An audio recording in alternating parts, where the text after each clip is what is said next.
So you're thinking about starting a garden, but you just don't know where to start. Well, today I'm gonna help you.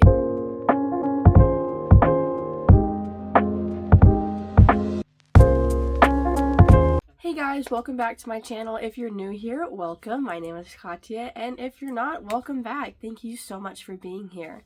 Today I am going to talk about what you need to do as a beginner gardener and just like your basics, because I know that you can see all these influencers on Instagram, TikTok, YouTube, and they have these giant gardens and they say you need this, and this, and it's overwhelming and you're thinking, oh my gosh, I'm going to spend so much money. And I'm here to tell you, you don't have to. So I'm going to go over what you need to start gardening, when to plant, and just some general overall maintenance for your garden. So first of all, what do you need to start gardening? I see so many influencers that say you need this equipment and you need this soil and this fertilizer and whatever else. I'm here to tell you, you don't need that. You don't need that. You can start gardening for super cheap. Here's what you need. You need a place to plant, so either in ground or in a container or raised bed. As far as me, my soil is a really heavy clay soil, and it's really not a good medium for growing plants in. But if you have a decent soil, and you can gauge that just by, seeing how brown it is, if it kind of, is really dense, so maybe a little bit more fluffy, or just by experimenting, just throw something in there and see if it grows. For me, nothing will grow in mine. And so I have raised beds and containers, and for those I need some sort of dirt. So you can either take dirt from your property or take dirt from wherever, or go to Walmart. There's like a bag of Miracle-Gro for $10 at Walmart. That'll fill up a grow bag if that's where you want to start. Fox Farm has some really great soil. And there's a bunch of brands around. Just experiment, see what you like. Soil is very important for starting your plants. So you don't really want to just use something that's no nutrients. If you look on the bag and see that it's just peat moss or just coconut coir or whatever, your plants will not grow in that. And so I would not recommend buying those. Now, past the dirt, obviously you're going to need seeds. You can get seeds from any box store, or not any big box store, but a lot of them. So Walmart, Home Depot, Lowe's, they all carry seeds. You can also get them online. So I get all my seeds from Baker Creek and MI Gardener. Johnny Seeds is also a great place to get your seeds from. But there's a lot of options, and they do vary in price just based on how rare they are, or maybe how difficult they are to harvest seeds from, but they are obviously an important part of your garden. Now, you can also buy transplants, and so transplants are just seeds that have grown, and they're little plants that you transplant out. You can grab those from your local nursery, or when the time is right, Walmart, Home Depot, Lowe's. They tend to have those out, I think, about April. And so, depending on your zone, that is a good time to plant them. And I will talk about zones in just a little bit. Now, as far as everything else for gardening, you really don't need anything else, but it is definitely nice to have. Tools. So, I obviously have a shovel. You'd like a shovel. If you want to go really cheap, you don't need a shovel. You can use your hands. But a shovel is very convenient. And then also a hose or some source of water, just because you gotta water. Your plants need water. As far as watering goes, just the really basics of it, depends on your heat. If it's the middle of summer, you might have to water your plants every day or every other day. And you can tell by just sticking your finger in the soil, and if it's moist, you're good. If it's not moist, it's probably time for a water. And you probably need about an inch of your finger in. Now, when it comes to your seedlings and watering your seedlings, you want to make sure before you start your seeds that your soil is moist. And this is the only time that you can top water your soil. And by top watering, it's exactly what it sounds like, watering over the top. And so you want to make sure your soil is moist before you put your seeds in, and then from there on, water from the bottom. So have them in some sort of tray, or have them, I don't know, in a little box or whatever, and water it and let the seeds soak it up from the bottom. Watering from the top can lead to your seedlings falling over and not really growing the right way. Sometimes it'll kill them, and it's just not a great solution to having no water. As far as other supplies that you may like to have but you don't need, an irrigation system is great for the summer.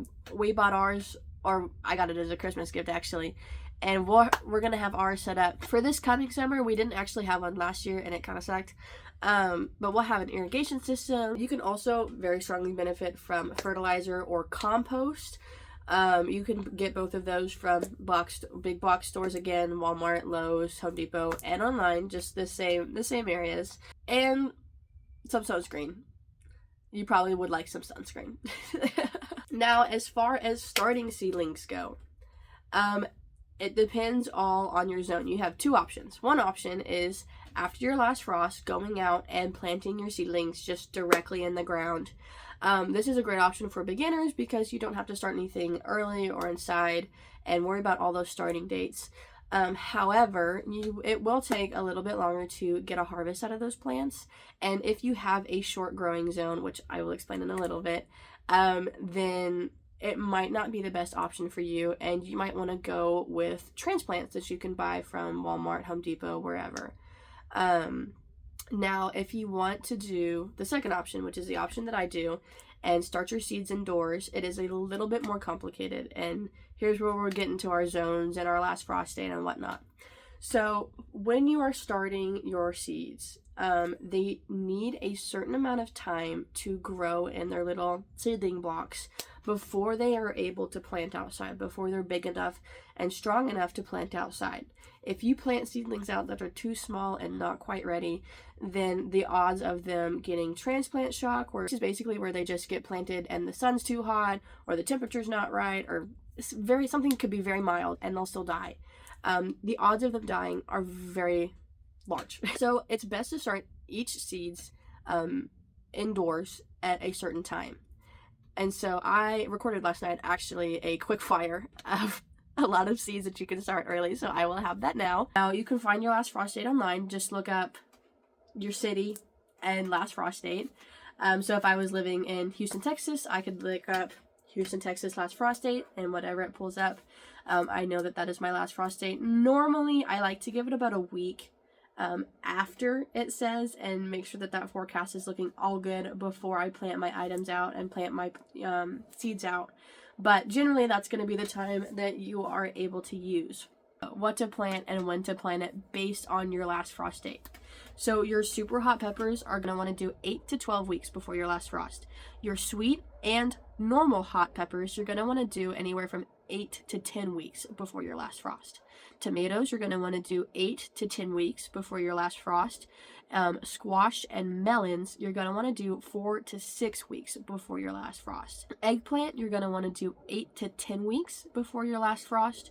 And as far as flowers or herbs go, you can do anywhere from 2 to 6 weeks before your last frost, just depending on what it says on the package. Hope that was helpful. I hope I covered some basics for you in that.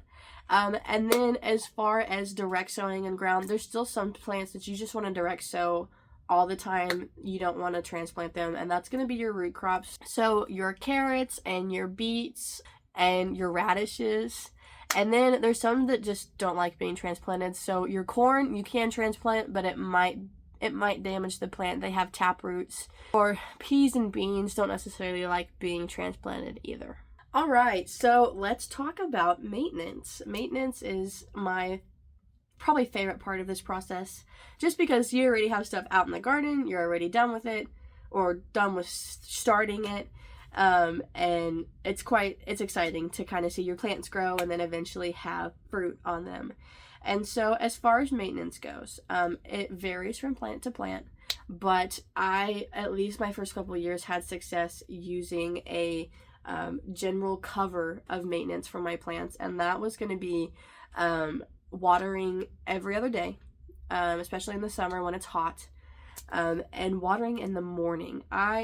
There's a lot of debate over this, but I prefer watering in the morning because it gives my plants a chance to dry out their leaves before nightfall. nightfall. What am I in the 1880s? Until fortnight. You can absolutely water them in the night. I've just had a couple issues with powdery mildew watering them overnight and the sun not drying them out, and so I prefer to water mine in the morning. When you water your plants, you can overhead water. It's not my preference. I like to water at the roots, but either way, it doesn't matter a whole bunch unless you are dealing with some sort of leaf disease. Talking about maintenance, we've talked about watering. Let's talk a little bit about fertilizing.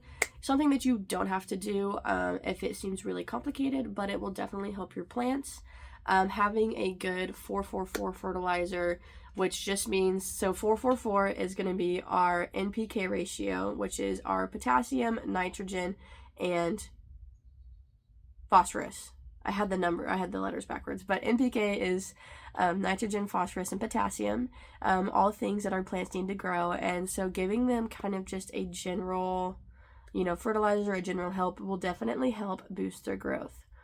Now, as far as pruning goes, pruning seemed a little scary to me, for sure, because you're cutting off your plant and you're like, ooh, I don't know how I feel about this.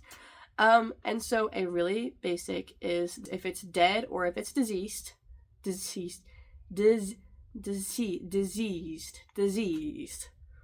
got something wrong with it, okay? If it's one of those two, you can take it off. You really want to stay on top of getting rid of your diseased leaves, just because it can spread to a plant quite quickly, and that could be really disastrous, especially for your tomatoes or your squash or something that can succumb really easily to disease. I know that this was a really quick rundown of everything, and so if you would like me to expand on anything or have any questions or comments or concerns, please leave them down below, and I will absolutely respond to them and help you as much as I can, because I know that a lot of people are turning to gardening at this time, and I think it's kind of a great way to have kind of that creative outlet, and to be outside, but also to save money and avoid eating stuff that's covered in pesticides and chemicals. And it's a good sense of security in a time where we are questioning how expensive and available our food may be. So I hope this helped.